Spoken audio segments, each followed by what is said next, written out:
apa dhisik ya aku. Selamat malam, Coach Udin. Selamat malam, Coach Ade. Apakah masih segar di malam ini? Ya, puji Tuhan. Karena vitamin C. Ya, ya. Jadi segar ya. Sehat Bu ya? Siap, sehat Pak. Nah, itu sebentar lagi kita akan melakukan coaching. Coaching adalah proses memfasilitasi tujuan Ibu. Kemudian kita berusaha untuk perjelas, menemukan langkah-langkah yang terbaik sebagai sumber daya yang mungkin nanti diperlukan ketika ingin mencapai tujuan. Ini saya nanti juga akan hadir untuk menjelaskan itu tentang kendala-kendala yang dihadapi, kemudian juga strategi apa yang dibangun untuk tujuan itu. Karena Ibu bersedia. Bersedia Pak.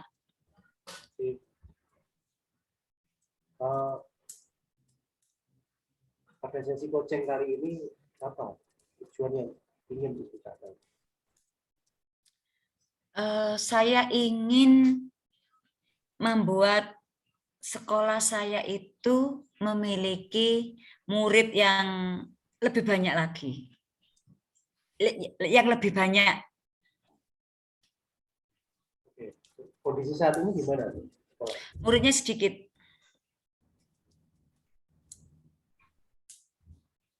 Apa penyebabnya kok sedikit? Saya tidak yakin dengan penyebabnya ya Pak, karena keputusan untuk menyekolahkan itu kan wewenang orang tua begitu ya, di luar kendali saya, di luar kendali kita. Saya tidak tahu penyebabnya apa mungkin sekolah kami itu mutunya kurang atau mahal atau bagaimana, saya juga. Ya, kira-kira misalnya diberi jumlah angka itu berapa ya ingin itu berapa? Tanya Pak. Tahun depan. Kenapa? Ya kalau bisa itu 2 kali lipat murid yang masuk itu seharusnya kan seimbang dengan murid yang keluar, paling tidak begitu ya Pak. Ya. Ada saatnya itu murid yang keluar lebih banyak daripada yang masuk. Gitu. Itu mempertimbangkan masa COVID juga. Ya ada banyak yang cuti Pak, keluar. Orang tua bilang bahwa saya tidak nyekolahkan anak saya dulu karena saya bayar, tapi kok saya juga ngajari anak saya di rumah. Akhirnya enggak. Terus yang berikutnya juga yang sudah mau daftar ternyata enggak dulu deh. Gitu. Masih COVID aja. Toh juga enggak sekolah, enggak pergi ke sekolah gitu. Enggak usah sekolah saja kalau TK gitu. Ada playgroup ya. Kenapa? Ada playgroup juga ya sekarang ya. Cuma dulu kan Maaf nggak Pak. ada playgroup, dulu kan nggak ada playgroup. Ada Pak playgroup di tempat saya juga ada. Kondisinya gimana? Apakah siswanya lebih banyak? Juga playgroup itu seperti lebih kepada titipan sebelum nanti masuk TK gitu ya, dititipkan dulu gitu. Kurang setengah tahun. Untuk mencapai pertambahan siswa ini, Bu, langkah apa yang perlu dilakukan menurut Ibu? Sebenarnya seharusnya kami mengadakan promosi begitu ya Pak. Saya sudah pernah mengadakan itu ke PPA itu Pak. Di PPA itu kan sebenarnya pangsa potensial karena sekolah saya kan sekolah berbasis keagamaan. Jadi tidak bisa saya bebas mencari murid di mana saja kan, tidak bisa. Dan antara jumlah klien, istilahnya jumlah murid yang beragama ya dengan sekolah yang berbasis keagamaan seperti sekolah saya itu kadang-kadang jumlah muridnya berkurang, calon murid, tapi sekolah itu semakin banyak sekolah keagamaan berbasis keagamaan. Menjamur gitu loh Pak. Di kampung-kampung juga sudah ada sekolah berbasis keagamaan Kristen itu ada. Ya persaingan gitu ya.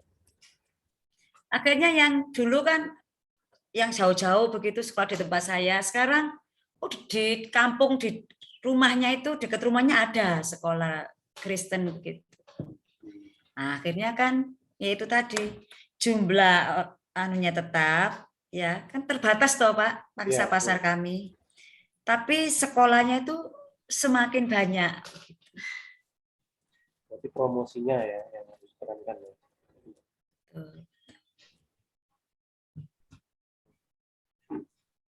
Nah, kira-kira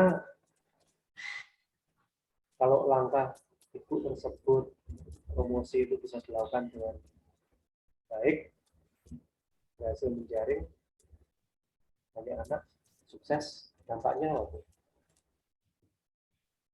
Dampaknya satu itu bicara pengakuan pengakuan kompetensi saya sebagai guru. Karena ada anggapan begini Pak Adi. Kualitas berbanding lurus dengan kuantitas.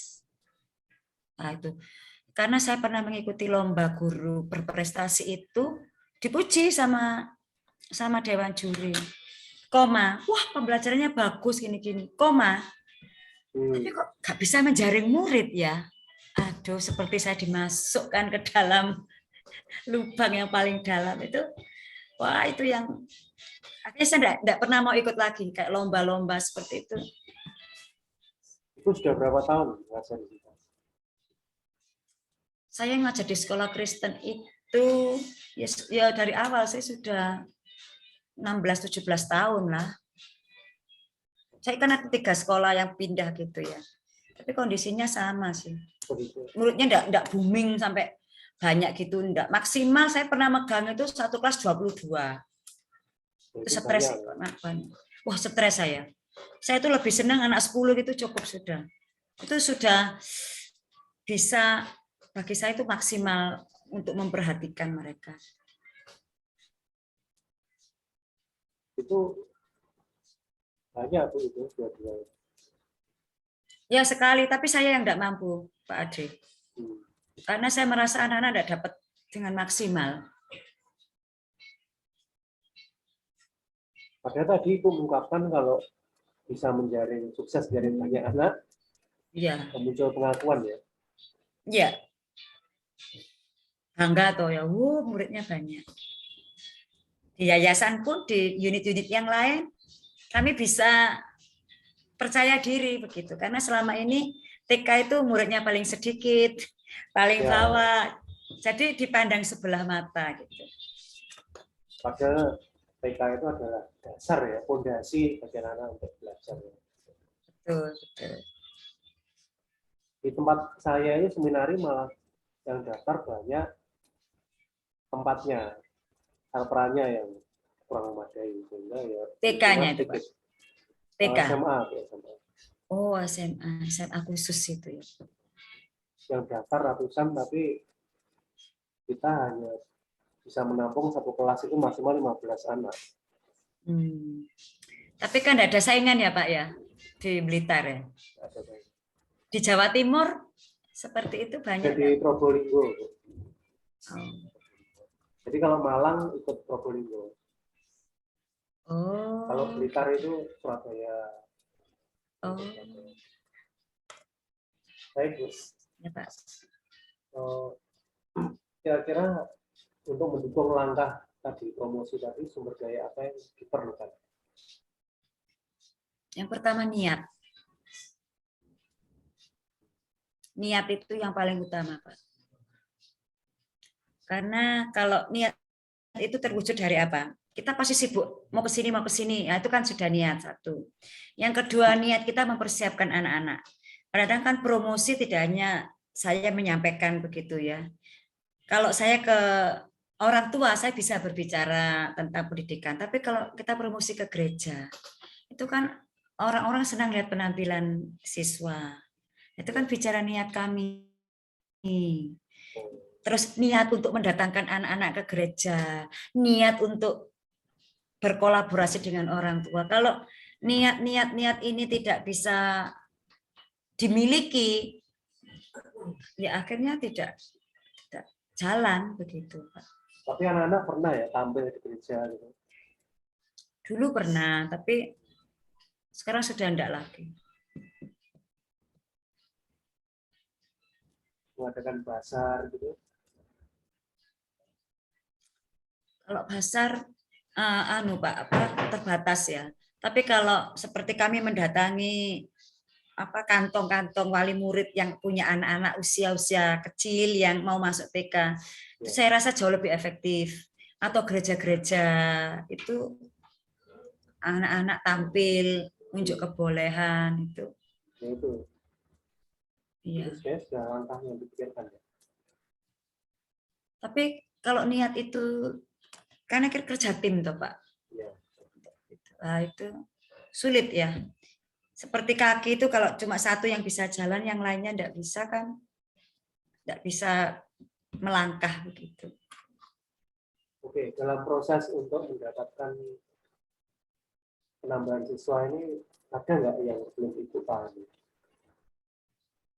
Yang saya pahami Yang atau saya belum lakukan. Ibu pahami, belum dipahami. Jam 11 Yang tahun. iya, saya sebenarnya tahu bahwa resiko sekolah keagamaan seperti itu. Ya, jadi resiko ya. Yang tidak saya pahami adalah mungkin begini, bagaimana menyatukan greget. Jadi antusias itu bisa sama begitu. Itu mungkin yang saya agak belum. Dari panitia promosi. Dari kami, komunitas kami itu memiliki antusias yang sama. Ayo kita cari murid. Kalau sekedar ya gimana ya, dengan betul-betul action, betul-betul seperti membara kayak orang gila-gilaan gitu. Lain ya Pak ya. Mungkin atmosfernya itu belum terbangun mungkin. Tapi juga di ibadat juga diumumkan Bu ya, sekolah buka pendaftaran. Sudah.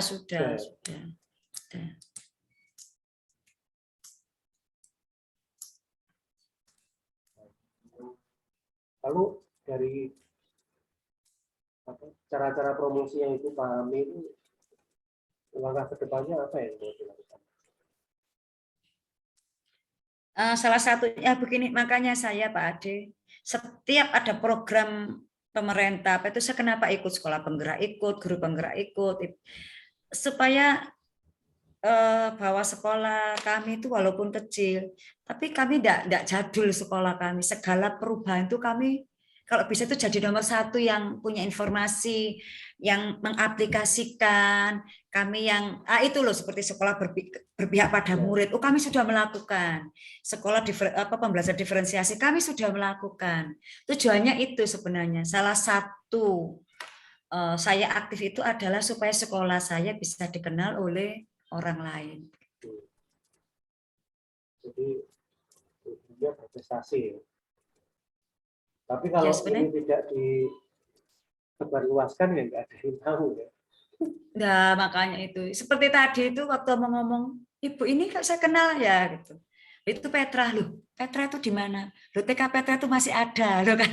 Dia lihat muka saya tahu Suprihatin itu seperti ini, dia lihat di apa gitu jadi narasumber apa-apa. Tapi dia tidak tahu bahwa saya dari Petra. Dan dia tidak tahu bahwa Petra itu ada. Saya kira Petra itu sudah tutup sekolahannya. Itu yang membuat saya tadi siang itu. Seperti Ya orang itu lebih yang kenal Bali daripada Indonesia. ya tahu saya tahu itu Bu Suprihatin, tapi tidak tahu.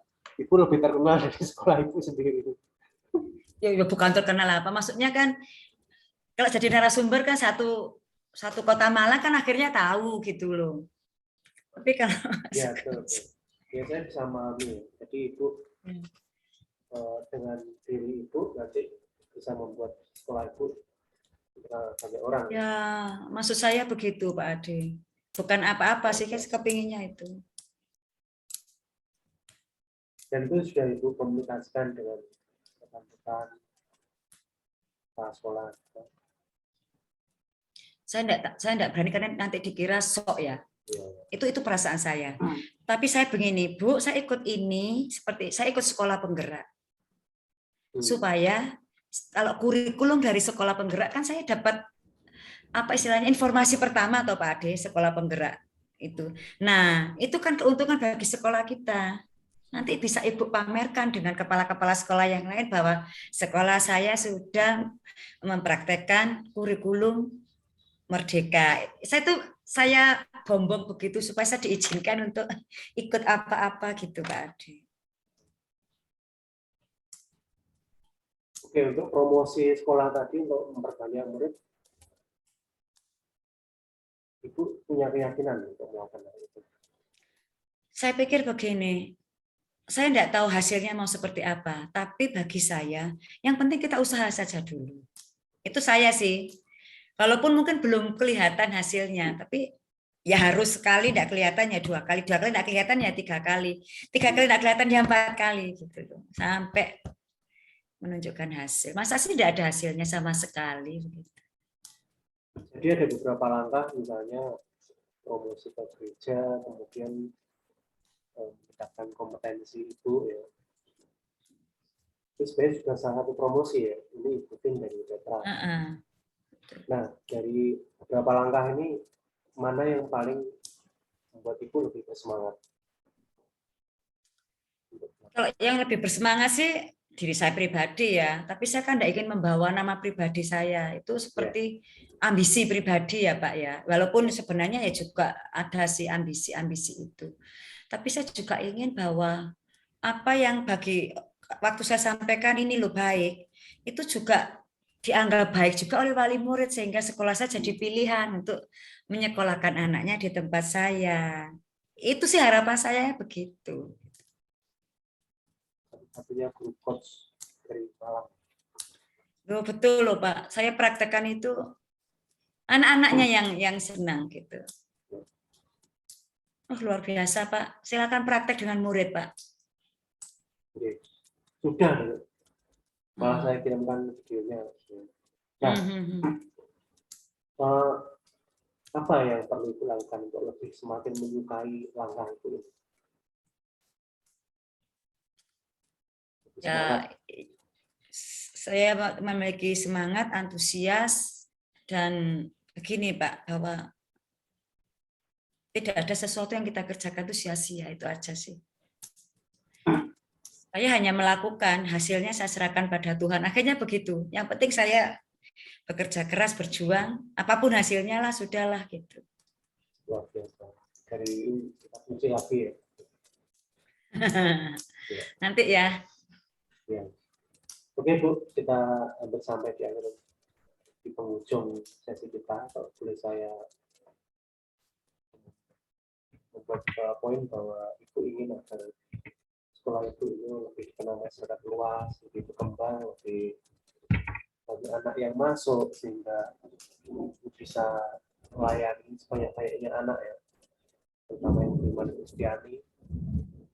Yang mungkin kalau saya pikir itu juga pelayanan Ibu sendiri pada Tuhan. Dengan langkah-langkah yang ingin Ibu lakukan, pertama pengembangan kompetensi Ibu, sehingga bisa membawa nama sekolah dikenal banyak orang dan harapannya banyak orang tua yang ingin menyekolahkan anaknya di sekolah Ibu. Semoga harapan itu bisa terpenuhi. Itu sendiri bisa memberikan kesimpulan di sesi ini. Ya, terima kasih Pak Ade. Dari kesimpulan yang saya dapat di sini adalah bahwa saya tidak boleh putus asa untuk melakukan langkah-langkah promosi itu ya. Jadi harus lebih bekerja keras mungkin ya Pak ya, membentuk teamwork yang jauh lebih baik begitu. Luar biasa. Terima kasih. Semoga bermanfaat sesi coaching malam ini. Sampai jumpa lagi. Terima kasih Pak.